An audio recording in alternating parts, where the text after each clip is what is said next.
સુપ્રભાતમ. નમો નમઃ.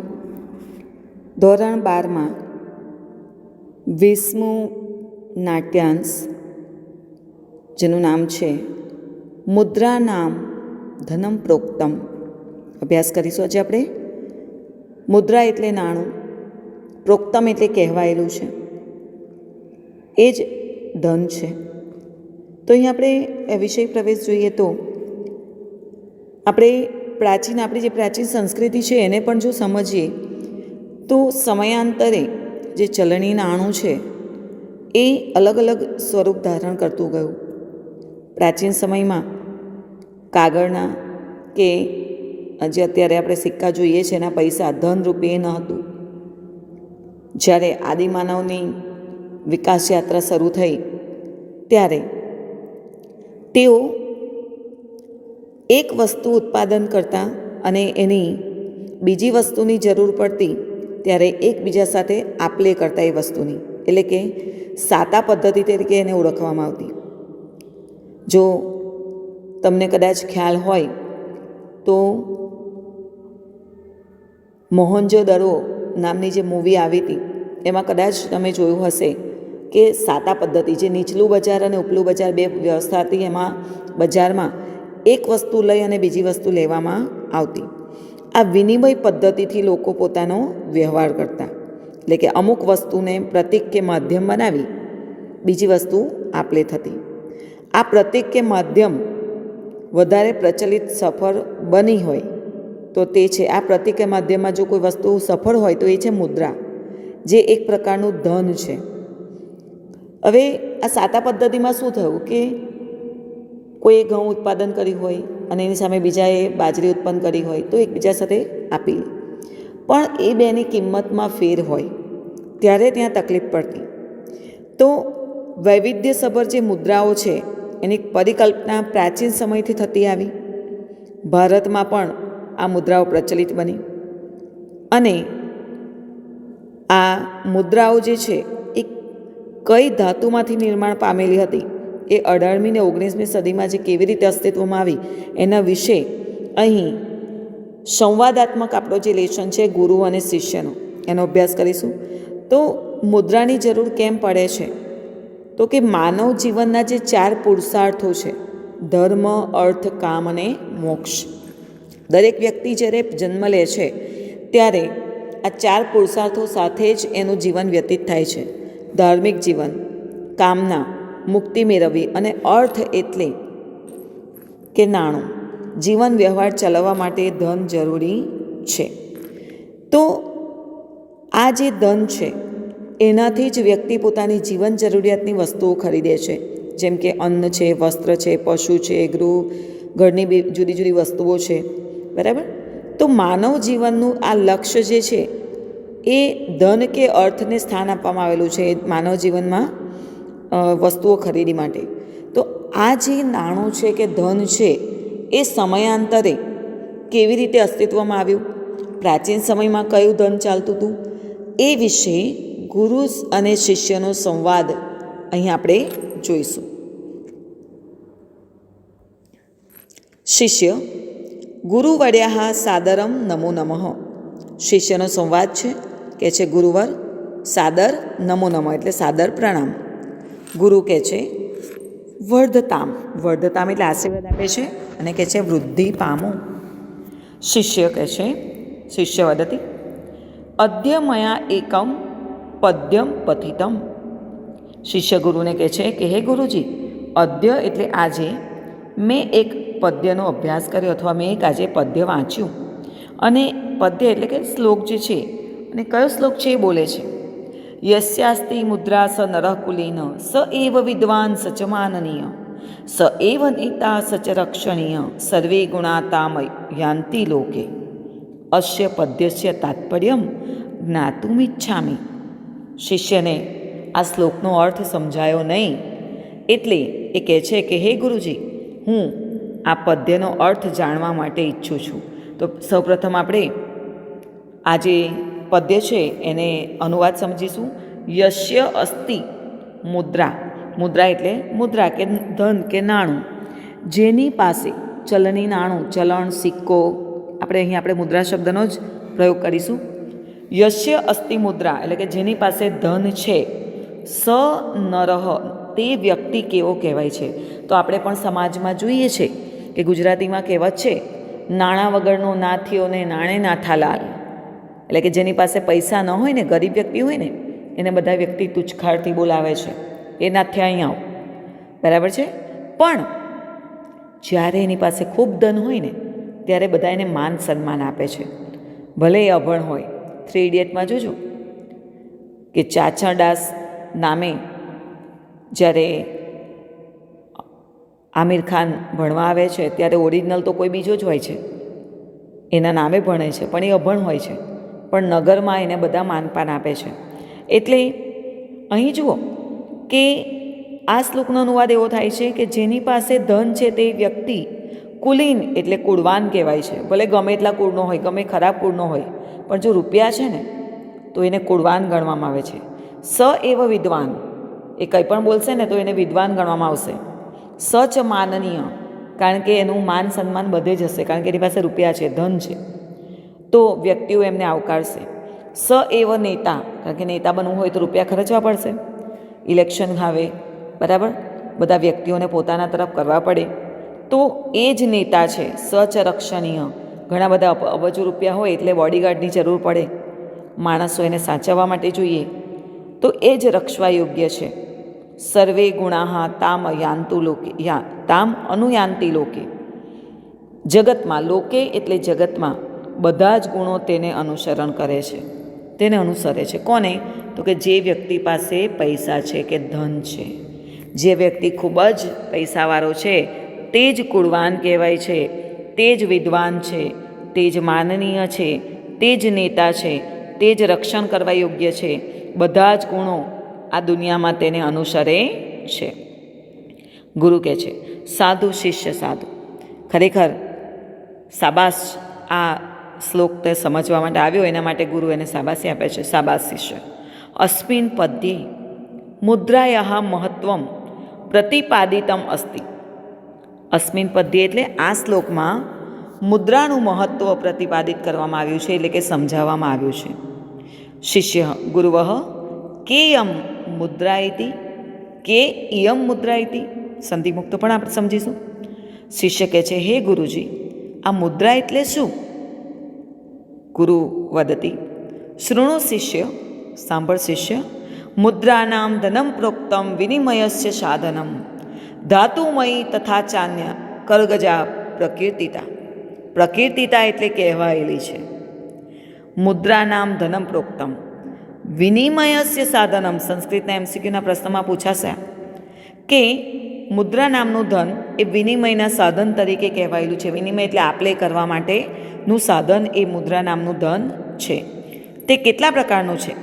તો કે ધાતુમયી, કરગજા, ધાતુમય અને ચ અન્ય, બીજું કાગળની કહેવાયેલી છે. ધાતુની પણ મુદ્રા છે અને કાગળની પણ મુદ્રા કહેવાયેલી છે. આગળ જોઈશું. શિષ્ય એતયો પ્રાચીન તરાકા. હવે ગુરુએ તો કહી દીધું કે ધાતુ અને કાગળની બંને મુદ્રા કહેવાય છે, જે વિનિમયના સાધનનું છે, અર્થ વિનિમયના સાધન તરીકે વપરાય છે. તો શિષ્યને નવો પ્રશ્ન થયો કે ધાતુ અને કાગળ આ બેમાંથી પ્રાચીનતરા એટલે કે જૂનામાં જૂની કઈ છે? ગુરુ વદતી ધાતુમયી મુદ્રા પ્રાચીનતરા અસ્તિ. ધાતુની મુદ્રા પ્રાચીન છે. કાગજી મુદ્રા તો અર્વાચીના, કાગળની મુદ્રા અર્વાચીન છે. વિનિમયસ્ય સાધનત્વેન ધાતુમયાઃ મુદ્રાયાઃ પ્રયોગઃ ભારતવર્ષે પ્રાયઃ 250 વર્ષેભ્યઃ પ્રચલતિ. હવે આપણે આને સંખ્યાને સમજીશું. સાર્ધ એટલે અડધું થાય, દ્વિ એટલે 2 અને સહસ્ત્ર એટલે 1000. 2 અને બીજું અડધું એટલે 2500 વર્ષ પહેલાં વિનિમયનું સાધન તરીકે ધાતુની મુદ્રાનો પ્રયોગ ભારતમાં મોટે ભાગે 2500 વર્ષ પહેલાંથી પ્રચલિત છે. આપણે કાગળની તો પછી આવી, પણ 2500 વર્ષ પહેલાં ધાતુની મુદ્રા ભારતમાં પ્રચલિત થઈ. પ્રાચીન કાલે એટલે કે પ્રાચીન સમયમાં એતાહ મુદ્રા સુવર્ણમયી, રજતમયી, તામ્રમયી ચ ઇતિ વિવિધા આસન. પ્રાચીન સમયમાં આ જે મુદ્રા હતી એ સોનામાંથી બનાવેલી, રજતમયી એટલે ચાંદીમાંથી બનાવેલી, તામ્રમયી એટલે કે તાંબામાંથી બનાવેલી, આમ વિવિધ પ્રકારની હતી. એટલે કે ધાતુની, સોના, ચાંદી અને તાંબુ, આ મુદ્રા પ્રચલિત હતી. પરંતુ તદાનીમ કાગજ્યા મુદ્રા પ્રચલિતા ન આસન. 2500 વર્ષ પહેલાં કાગળની મુદ્રા પ્રચલિત ન હતી. શિષ્ય: ગુરુવર્ય, એતયો કતમા મુદ્રા અધિકતમ ઉપયુક્તા અસ્તિ? શિષ્ય પૂછે છે, હે ગુરુવર, એ તયો એટલે કે આ બંનેમાંથી કતમા મુદ્રા, કઈ મુદ્રા અધિક એટલે વધારે ઉપયુક્ત છે, વધારે સરળ રીતે ઉપયોગી હોય અથવા ફાયદાકારક હોય, અથવા તો જે વ્યાજબી હોય, ઉપયોગી હોય, એ કઈ છે? ગુરુ વદતી, વત્સ એતયો ધાતુમયી મુદ્રા અધિકમ ઉપયુક્તા અસ્તિ. પુત્ર, આ બંનેમાં ધાતુની મુદ્રા વધારે ઉપયોગી છે. એનું કારણ પણ જોઈશું આપણે કે કેમ ગુરુ કહે છે કે આ બંનેમાંથી ધાતુની મુદ્રા જ વધારે ઉપયોગી છે. શિષ્ય વદતી, કથમ? શા માટે? ગુરુ વદતી, અત્ર બહુની કારણાની સંતિ. અહીં ઘણા બધા કારણો છે કે ધાતુની મુદ્રા જ ઉપયોગી છે. એના ઘણા કારણો છે. તદ્યથા, જેમ કે ધાતુમયી મુદ્રા શીઘ્રમ વિનષ્ટા ન ભવતી. ધાતુની મુદ્રા જલ્દીથી નાશ પામતી નથી. હવે એના કારણો આપેલા છે, જુઓ. ઇયમ જલે નિમગ્ના અપી તથૈવ તિષ્ઠતિ. આપણે આ ધાતુની મુદ્રાને પાણીમાં ડૂબવા છતાં એવી જ રહે છે. તમે જોવાનો અનુભવ તમને સમજાવું કે નદી જ્યારે ક્રોસ કરતા હોય તો ઘણા વ્યક્તિઓ નદીમાં સિક્કા નાખે છે. કેમ સિક્કા જ નાખે છે? 10ની કે 20ની કે 50ની 100ની નોટ કેમ નથી નાખતા? નદીમાં સિક્કા નાખવાનું કારણ કે નદીને માન સન્માન આપે છે એટલું નથી હોતું, પણ સોના, ચાંદી કે તાંબા કે રજતમાંથી બનાવેલી જે સિક્કા છે એ પાણી સાથે રાસાયણિક પ્રક્રિયા કરતાં પાણીને શુદ્ધ બનાવે છે. તો પ્રાચીન સમયમાં લોકો જ્યારે નદી ક્રોસ કરતા તો એ પાણી શુદ્ધ રહે એટલા માટે નદીમાં સિક્કા નાખતા હતા. પણ અત્યારે એનું મૂળ કારણ બધા નથી જાણતા, તો એ ખાલી અહોભાવ, નદીને માન સન્માન આપે છે, નદી દેવી છે, આમ સમજીને સિક્કા નાખે છે. તો અહીં આપણે જોઈએ કે ધાતુની મુદ્રા કેમ વધારે ઉપયોગી છે. તો આપણે જોઈએ કે નદીમાં સિક્કા નાખે છે, નોટ નથી નાખતા, કારણ કે કાગળની નોટ પલળી જાય છે, ફાટી જશે, પણ સિક્કા એ પાણીમાં એવા ને એવા રહે છે. બીજું કારણ આપે છે, તેલસ્ય સંપર્કાદ અપી અસ્યાહ ઉપરી કોઅપી પ્રભાવ ન ભવતી. તેલના સંપર્કમાં આવવા છતાં પણ એના પર કોઈ પ્રભાવ થતો નથી. તેલનો સંપર્ક હોવા છતાં, હવે કાગળની નોટ હોય તો એના પર પાણી કે તેલ પડે તો એ બગડી જાય છે, પણ ધાતુની મુદ્રા પર તેલ પડવા છતાં પણ એ નુકસાન થતું નથી. સ્વલ્પાત અગ્નિ, જો અહીંયા શબ્દ મૂક્યો છે સ્વલ્પાત, એટલે કે થોડાક અગ્નિ. વધારે અગ્નિ હોય તો પાછું નુકસાન થાય, પણ થોડા અગ્નિ ઇયમ સરળતયા રક્ષિતુમ શક્યતે. ધાતુની મુદ્રાને સહેજ અગ્નિ અડી જાય ને તો નુકસાન ન થાય, પણ કાગળની મુદ્રાને સહેજ પણ અગ્નિ અડે તો એ બળી જાય છે. સ્વલ્પાદ અગ્નિ એટલે ઓછા અગ્નિથી પણ સરળતાથી એનું રક્ષણ કરવું શક્ય બને છે. અથચ દેશ વિદેશે ચ અનયા ધાતુમયી મુદ્રયા વિનિમય કર્તુમ શક્યતે. દેશ વિદેશમાં પણ બીજી ધાતુની મુદ્રાનું વિનિમય કરવું શક્ય બને છે. યતો હિ તત્ર ધાતોઃ મૂલ્યમ સર્વત્ર સમાનતયા સ્વીકૃતિ. હવે આ શબ્દને સમજીશું આપણે કે ધાતુની મુદ્રાનું મૂલ્ય બધી જ રીતે સમાન રીતે સ્વીકારાયેલું છે. તો આપણે આગળ જોયું કે ધાતુની મુદ્રા એટલે સોનાની, ચાંદીની કે તાંબાની. તો સમગ્ર વિશ્વમાં તમે જોશો રોજ બજારમાં ભાવમાં સોનાનો, વિશ્વ સ્તરે સોનાનો ભાવ બદલાય છે કે આવે છે, ચાંદીનો છે, બરાબર. તો સોનાનો ભાવ અત્યારે જે ચાલતો હશે એ સમગ્ર વિશ્વમાં એક સમાન હશે. એટલે કે સોનાની મુદ્રા લઈને તમે બીજે જશો તો પણ તમને એ જ કિંમત પ્રાપ્ત થશે, બરાબર. જ્યારે કાગળની મુદ્રાનું જુઓ તમે કે ડોલરનો ભાવ આપણે ઇન્ડિયામાં આવો તો વધી જાય, બરાબર. ડોલર લઈને આવો તો આપણા રૂપિયા વધી જાય છે, તો એનું મૂલ્ય અલગ અલગ હોય છે. જ્યારે ધાતુની મુદ્રામાં સોનું કે ચાંદીના જે મુદ્રા હોય છે કે સિક્કા હોય છે એનું બધી જગ્યાએ એક સમાન ભાવ સ્વીકારાયેલો છે. શિષ્ય: એવમ સ્થિતે કિમર્થમ કાગજી મુદ્રા પ્રચલિતા જાતા. ખૂબ સરસ પ્રશ્ન કર્યો છે શિષ્યએ કે જો ખરેખર ધાતુની મુદ્રા આટલી ઉપયોગી હતી તો શા માટે કાગળની મુદ્રાનું અસ્તિત્વ અથવા પ્રચલિત થઈ? શા માટે કાગળની મુદ્રા પ્રચલિત થઈ? ગુરુ ધાતો મૂલ્યમ સર્વદા સર્વત્રમ સમાનમ ન ભવતી. ખૂબ સરસ વાત કરી છે. જુઓ, ધાતુનું મૂલ્ય હંમેશા બધી રીતે સમાન હોતું નથી. હવે તમે જોજો કે 98-99ની સાલમાં 4000 ભાવ હતો સોનાનો, 11-12ની અંદર 8000 થયો, 17,000ની અંદર 2016-17ની અંદર 25-30 હજારની ભાવે પહોંચી ગયો, અને અત્યારે તો 50ને આંકડો પાર કરે છે, વધે છે. એટલે કે ધાતુનું મૂલ્ય હંમેશા સ્થિર હોતું નથી. 2-5 વર્ષે 10 વર્ષે એની કિંમત વધઘટ થતી રહે છે, ઘટતી તો નથી જ, વધે જ છે. યદા ધાતુમયી મુદ્રા સ્વકિયાત નિર્ધારિતાત મૂલ્યાત અધિકમ મૂલ્યમ દધાતી. દધાતી એટલે ધારણ કરે છે. જ્યારે ધાતુની મુદ્રા પોતાની નિર્ધારિત મૂલ્ય કરતાં વધારે મૂલ્ય ધારણ કરે છે, તદા જનાહ તાહ સંગૃહ્ય તિષ્ઠંતી. જ્યારે સોનું, જો પ્રાચીન 15-20 વર્ષ પહેલાં જે વ્યક્તિઓએ સોનું ખરીદ્યું હશે એને ફાયદો છે કે 2000-5000માં જેને તોલો સોનું લીધું હોય, બરાબર, અત્યારે એને ઘણો બધો ફાયદો છે.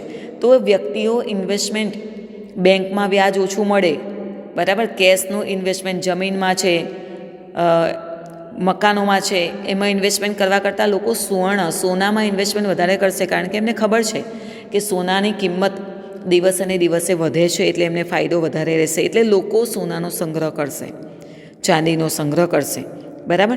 એટલે જ્યારે લોકો તેનો સંગ્રહ કરે છે, તતઃ મુદ્રાયા તીવ્રાહ આવશ્યકતા જને અનુભૂયતે. લોકો વાપરે નહીં અને સંગ્રહ કરવા માંડે ત્યારે એ મુદ્રાની આવશ્યકતા ઊભી થાય છે, એટલે કે અછત વર્તાય છે. યદા નિર્ધારિતા મુદ્રા ન પ્રાપ્યંતે. જ્યારે જરૂરિયાત પ્રમાણે મુદ્રા પ્રાપ્ત થતી નથી, તદા સ્વાભાવિકમ એતત. ત્યારે સ્વાભાવિક રીતે જ યત કશ્ચિત અન્ય ઉપાય કરણીય એવ. ત્યારે સ્વાભાવિક રીતે જ કોઈ બીજો ઉપાય કરવો જોઈએ. તસ્માત આધુનિકે કાલે કાગજી મુદ્રા વ્યવ્યતે. ત્યારે જ આધુનિક સમયમાં કાગળની મુદ્રાનો ઉપયોગ થયો, વ્યવહારમાં આવી. શિષ્યને હજુ પણ પ્રશ્ન છે, એટલે પૂછે છે શિષ્ય વદતી માન્યઃ ગુરુવઃ. હે માન્ય ગુરુજી, કાગજી મુદ્રાયા અપરઃ અપી કશ્ચિત વિશેષ. આ કાગળની મુદ્રામાં બીજું પણ કંઈક વિશેષ છે, હજુ પણ કંઈક એમાં સમજવા જેવું છે વિશેષ.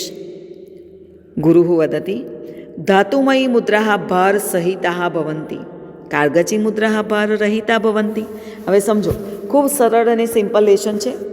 ધાતુમયી મુદ્રા, તમે 1000 રૂપિયાના સિક્કા લઈને ફરો તો મુશ્કેલી પડે, પણ 1000ની નોટ કે 2000ની નોટ લઈને ફરો તો સરળતાથી ફરી શકો છો. તમારા પર્સમાં તમે 500 રૂપિયાનું પરચુરણ ન રાખી શકો, વજન લાગે. જેન્ટ્સનું પર્સ હોય તો પણ 500ની નોટ સરળતાથી લઈ શકાય. એટલે ધાતુની મુદ્રા ભારવાળી છે, જ્યારે કાગળની મુદ્રા ભાર રહિત છે. અતઃ કાગજી મુદ્રા વહનમ સર્વથા સુકરમ ભવતી. આથી કાગળની મુદ્રાનું વહન બધી રીતે વહન કરવું સુકર છે, એટલે કે સરળ છે, સહેલું છે. આર્થિકે વ્યવહારે છે સારલ્યમ ભવતી. આર્થિક વ્યવહારમાં પણ સરળતા રહે છે. શિષ્ય વદતી કાગજી મુદ્રાયા પ્રતિકૃતિકરણમપી સરળતયા કર્તુમ શક્યતે. પ્રતિકૃતિ એટલે નકલ કરવી. કાગળની મુદ્રાનું નકલ કરવી, નકલ સરળતાથી કરી શકાય છે. તેન દુર્જના તસ્ય પ્રતિકૃતિમ વિરચ્ય વ્યવહારમ કુર્વંતી ચેત મહતી હાનિ ભવતી. તેથી દુર્જન વ્યક્તિઓ તેની નકલ કરીને વ્યવહાર કરે તો ખૂબ નુકસાન થઈ શકે છે. હવે કાગળની મુદ્રાની તો છાપકામ કોઈ પણ કરી શકે, બરાબર છે, અને એને ઉપયોગમાં લઈ શકે છે. તો જો દુર્જન વ્યક્તિ એને ઉપયોગમાં લે તો ખૂબ નુકસાન થાય. ત્યારે ગુરુ કહે છે, ગુરુ હાનિસ્તુ ભવત્ય ઇતિ. હાનિ જ થાય, નુકસાન જ થાય છે. વસ્તુતઃ તાદૃશમ કર્મમ કસ્યચિત દેશસ્ય આર્થિકીમ વ્યવસ્થામ ગર્તે પલાયિતુમ શક્નોતિ, આર્થિક વ્યવસ્થાને નુકસાન કરનારું બને છે.